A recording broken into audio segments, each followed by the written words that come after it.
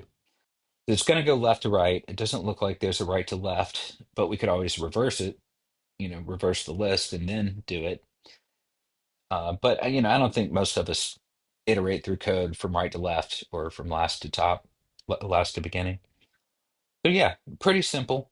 And I think all three of those do the same thing. And also says C also reduce, but I think we know what reduce does, and we'll get to it officially. Uh, yeah. So that is, let me go back. That's mapAccum, mapAccumRight, and scan. And I will do the next. I'll do these in the next two videos, and then we'll be done with these kind of map ones. And these aren't too crazy. So thank you for spending your time with me.